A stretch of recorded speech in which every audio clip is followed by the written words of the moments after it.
Have you ever rushed to a video store on a Friday night, eager to grab the latest blockbuster film or a beloved classic, only to battle the crowds in the aisles before finally securing your VHS or DVD? For millions of people in the 80s and 90s, that video store was Blockbuster, a household name that felt as unstoppable as it was ubiquitous. Families would stream into these bright blue and yellow stores, picking up a movie or several, a bucket of popcorn, and perhaps some candy, ready for a cozy night of entertainment at home. It's almost hard to imagine how quickly that world faded. Blockbuster, once a thriving behemoth valued at over $6 billion, practically vanished in a matter of years. In this deep dive, we're exploring the meteoric rise of Blockbuster, the devastating mistakes that led to its sudden collapse, and the cunning moves by a then-small upstart called Netflix that toppled a giant.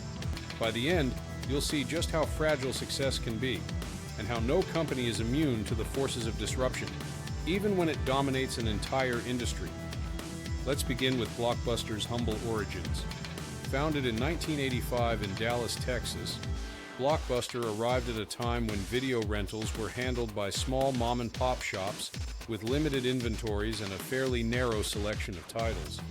Blockbuster's innovation was to create a supermarket for video, vast stores loaded with thousands of movies, all tracked by a sophisticated computer system.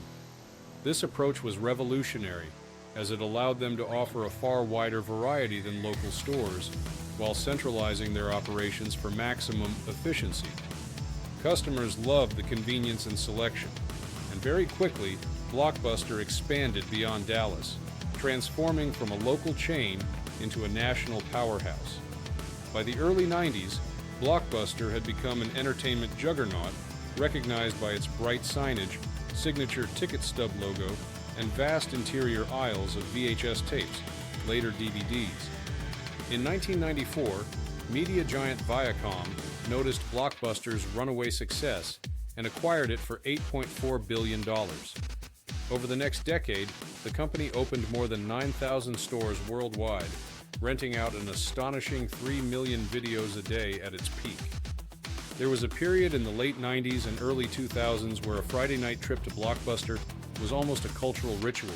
Parents would let kids pick a movie, couples would seek out the latest releases, and the staff behind the counter would suggest hidden gems based on your past rentals. Blockbuster felt unstoppable, but underneath the confident facade, cracks were forming. One of the biggest issues was the legendary late fees. Blockbuster relied on these fees as a major source of revenue.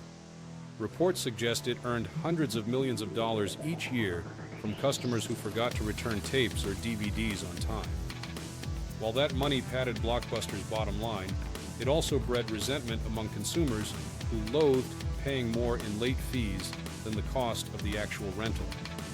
For a while, this didn't matter much because alternatives were scarce. If you wanted a movie, you went to Blockbuster, or you dealt with an even smaller local video store with a worse selection. It was effectively a semi-monopoly, and the frustration over late fees simmered quietly. But everything changed in 1997 when two entrepreneurs, Reed Hastings and Mark Randolph, founded Netflix. Initially, Netflix shipped DVDs by mail, letting customers avoid a trip to the store. For a monthly fee, subscribers received movies via USPS, watched them at their leisure, and mailed them back with no late fees. At first, Blockbuster dismissed Netflix as a tiny startup, barely a nuisance. In 2000, Netflix CEO Reed Hastings flew to Blockbuster's headquarters with a proposal. Let Netflix handle online operations as a complement to Blockbuster's physical presence. He offered to sell the fledgling Netflix for a mere $50 million. Legend has it that Blockbuster's executives laughed Hastings out of the room. They saw no future in streaming or mail-order rentals, believing their retail footprint was unassailable. This moment would become one of the most colossal missed opportunities in business history, turning down Netflix for $50 million, a company that eventually soared to a market valuation of well over $200 billion. But at the time, Blockbuster was still riding high. It continued collecting late fees, investing in more stores, and ignoring the digital revolution that was quietly blossoming. Customers who heard of Netflix mostly saw it as a quirky alternative. That changed as broadband speeds improved and more households gained reliable internet access. Netflix's key innovation was its subscription model. No late fees, no worrying about returning a movie on time. You paid a flat monthly rate, received a set number of DVDs in the mail, and returned them whenever you wanted. Customers who'd grown weary of paying countless extra dollars for being a day or two late with Blockbuster found Netflix's approach liberating. A significant turning point came when Netflix pivoted from mail-order DVDs to streaming. In 2007, Netflix launched its streaming service, which at first seemed like a minor add-on. Many critics doubted people would watch movies on a computer screen with often spotty broadband, but Netflix believed streaming would be the future and began investing heavily in technology, server farms, and content licensing.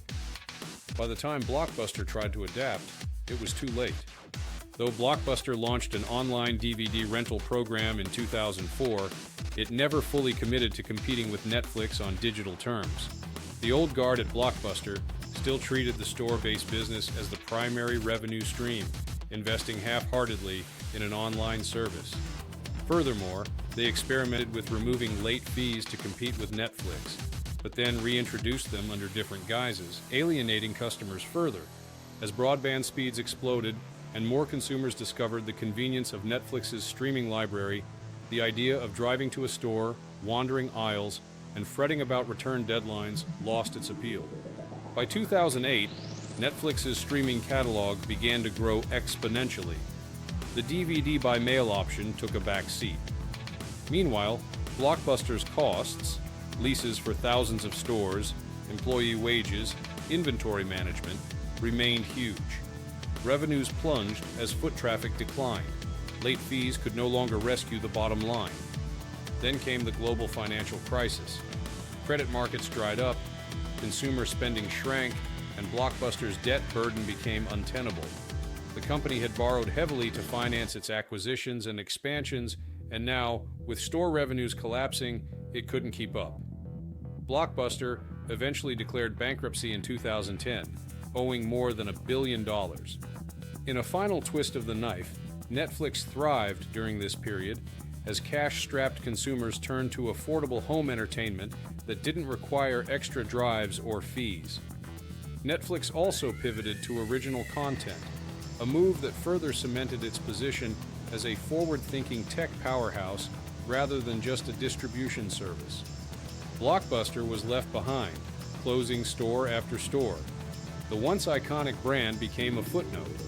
People reminisced about renting VHS tapes from friendly staff, but nostalgia couldn't pay the bills. A few franchises, like the one in Bend, Oregon, remain as cultural curiosities rather than viable business ventures. So what lessons can we extract from Blockbuster's downfall? First, ignoring disruptive technology is perilous. Blockbuster, confident in its retail dominance, saw Netflix's mail order and streaming models as gimmicks. They failed to anticipate how swiftly consumer preferences could shift once technology improved. Second, treating customers with inconvenience, like imposing dreaded late fees, might work when you have no competitors, but it creates an undercurrent of resentment. The moment a competitor offers a more convenient or cheaper solution, those disgruntled customers will abandon you in droves. Third, speed and commitment to change matter. Even when Blockbuster recognized Netflix as a threat, it dithered. It tried to maintain its store-based approach while dabbling in online rentals, never fully devoting resources to pivot and beat Netflix at its own game. By the time Blockbuster realized how serious Netflix was about streaming, Netflix was already too big to catch. Finally, never underestimate a small competitor. A $50 million price tag for Netflix in 2000 might have seemed steep for a struggling .com, but that gamble could have changed history. Instead, Netflix soared, while Blockbuster crashed. Today, Netflix stands among the entertainment titans worth billions, producing award-winning shows and transforming how we consume video content. Meanwhile, Blockbuster lives on only in memory and an occasional pop culture reference. It's a stark reminder that no empire is unassailable, especially in an era of rapid technological upheaval. A company that once owned the weekend movie experience was forced to shutter nearly all its stores within a decade, undone by shifting consumer habits and a nimble rival that harnessed digital distribution before it was mainstream. As you think about the Netflix versus Blockbuster saga, ask yourself, are there any giants today repeating Blockbuster's mistakes? Is there another Netflix quietly working on a new approach, waiting for the right moment to explode onto the scene? If Blockbuster's fate is any guide, even the biggest brands can vanish if they fail to adapt. For more in-depth explorations of business failures, successes, and transformations, subscribe to Biz Daily Digest. And if you found this look at Blockbuster's rise and fall compelling, hit the like button and let me know in the comments what you think was Blockbuster's single biggest misstep. Was it clinging to late fees, ignoring streaming, or failing to buy Netflix when they had the chance? Remember, in the ever-evolving business world, complacency can be fatal. The next big innovation could be lurking right around the corner, eager to dethrone any titan that's grown too comfortable.